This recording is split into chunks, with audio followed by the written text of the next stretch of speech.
The news now देख रहे हैं आप। आज जिस तरीके से रेफ्यूजी डे मनाया जा रहा है, एक प्रेस कॉन्फ्रेंस पुनः कश्मीर के द्वारा यहाँ पर जो है रखी गई है। इनसे बातचीत करते हैं, क्या डिमांड इनकी जो है इस प्रेस कॉन्फ्रेंस में इन्होंने रखी है और क्या मुद्दों पर जो है आज बातचीत जो है पत्रकार लोगों से आपने की है। सर, आपसे जानना चाहते हैं कि क्या आज का आपका मुद्दा है और किस चीज़ को लेकर आज आपने जो ये प्रेस वार्ता की है।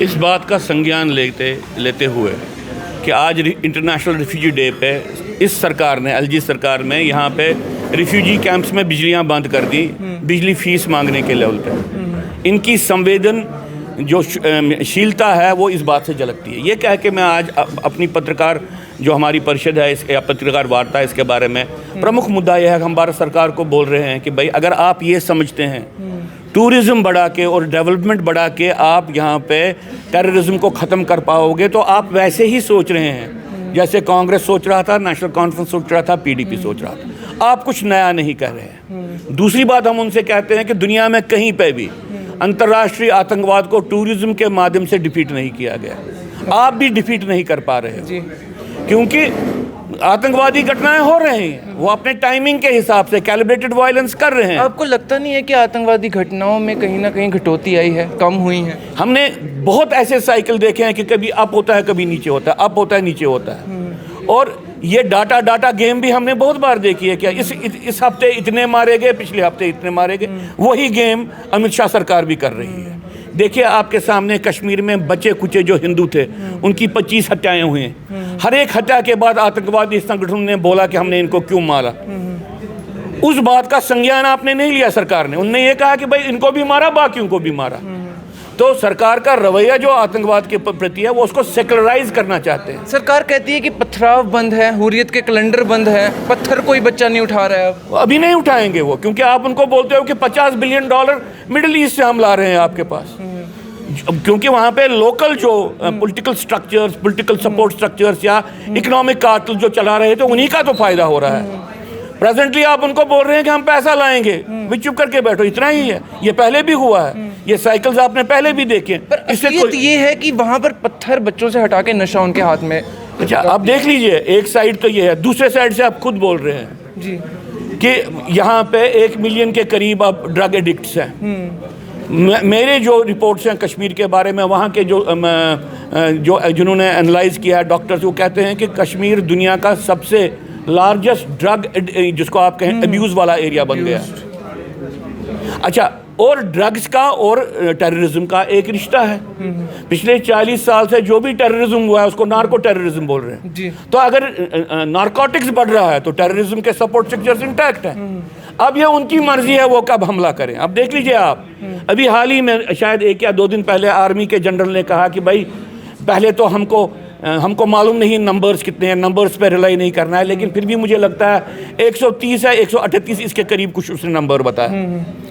तो हमको लगता है कि इस वक्त लोवेस्ट नंबर ऑफ टेररिस्ट है जी। 2 महीने पहले आर्मी ने ही कहा था कि 250 से ऊपर हैं। तो अगर आर्मी जनरल से हम पूछें कि क्या इस 2 महीने में 150 लोग आपने मारे हैं, कितने टेररिस्ट आपने मारे, तब ये उस वक्त 250 फिगर क्यों था, अब 130 या 140 के करीब फिगर क्यों है? कुछ दिन पहले अखबारों में आया कि डोडा रिलेटेड वायलेंस को लेके पुलिस का स्टेटमेंट आया कि डोडा से संबंधित 250 टेररिस्ट की लिस्ट उनके पास है, सिर्फ डोडा रीजन के बारे में। अब ये अमित शाह जी, उनकी सरकार के वेरियस लीडर्स या मनोज सिन्हा जी, ये धोखा किनको दे रहे हैं, ये किनको समझा रहे हैं? डांगरी के विक्टिम्स ने दूसरी प्रेस कॉन्फ्रेंस की और सरकार के सामने हाथ जोड़े, हमको बोलो आपने 6 महीने में क्या किया। क्या लगता है आपको कश्मीर का फ्यूचर क्या है? क्या आने वाला टाइम कश्मीर की तरफ से हमें कश्मीर किस दिशा में जाता हुआ देखने को मिलेगा? देखिए, कश्मीर जो इंडिया में टेररिज्म का एपिसेंटर है और कश्मीर से ही जो आप इस वक्त देखते हो पूरे देश में पान इस्लामिक मूवमेंट फैली है, पान इस्लामिक टेररिज्म फैला है। इस वक्त एक ऐसी परिस्थिति है कि आपको मणिपुर में भी एंटी हिंदू किलिंग्स दिख रही हैं, आपको केरला में भी एंटी हिंदू माहौल बन रहा है, बंगाल में कंसिस्टेंटली एंटी हिंदू किलिंग चल रही है और मेन हार्टलैंड में भी स्लिटिंग ऑफ थ्रोट, हैक करके मारना, ऐसी घटनाएं घट रही हैं। आप इस बात अलगाववाद मैं समझता हूँ टेररिज्म का स्पिल ओवर हो गया है कश्मीर का। इसलिए अगर कोई ये समझता है कि टेररिज्म खत्म हो गया है, वो उनकी गलत बात। वो तो आप इस बात से कैसे डिनाई कर सकते हैं जहां कश्मीरी पंडित वहां पर अपना कदम तक नहीं रख सकते थे, आज वो वहां पर नौकरियां भी कर रहे हैं, स्कूलों में पढ़ा भी रहे हैं और सब कुछ? अरे भैया जी, बीजेपी के टाइम पे जो वहां पे बचे खुचे कुछ हजार हिंदू थे, 2 बार पूर्ण रूप से उनको बाकियान, 2 बार रिलीजियस क्लींजिंग हुई है। इस बार जो लोग वहां पे गए हैं उनको ये धमका के कि आपकी नौकरियों को हम जब्त करेंगे, आप आ जाइए, और दुनिया को ये बता के हालात ठीक है, ये ऐसे ही डर के कारण वहां पे बैठे।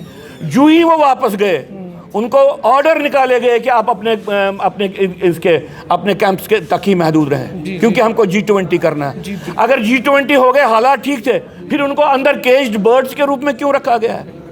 धोखा किसको दे रहे हैं? आखिरी सवाल आपसे पूछना चाहूँगा, अब क्या एक डिमांड जो है वो आप सरकार के सामने रखना चाहते हैं? देखिए, हम उनको बोल रहे हैं कि इस बात को मान ले कि जम्मू कश्मीर में जो टेररिज्म है, एक जहादी टेररिज्म है, इसका परम लक्ष्य जम्मू कश्मीर के हिंदू को ख़त्म करना है, जिनोसाइड करना है। पहले इस बात को मान लें।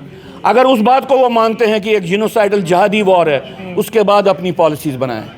अभी तक आप एक स्टैटिस्टिकल अप्रोच रखे हो, आज कितने मरे, कल कितने मरेंगे। हमने उनसे बेहतर किया, इनसे कम किया। ये इस गेम से वापस बाहर आ जाओ। शुक्रिया सर हमसे बातचीत करने के लिए। तो इसमें कोई दो राय नहीं है कि हिंदू जो है वो हमेशा से ही मुश्किल में पड़ता हुआ नज़र आया है, चाहे वो कश्मीर की अगर हम बात करें या फिर उन एरियाज़ की बात करें जहाँ पर आतंकवाद हमें ज़्यादा देखने को मिला था। तो ये थी खास बातचीत हमारी पुनन कश्मीर के साथ। आप जुड़े रहिए द न्यूज़ नाउ के साथ।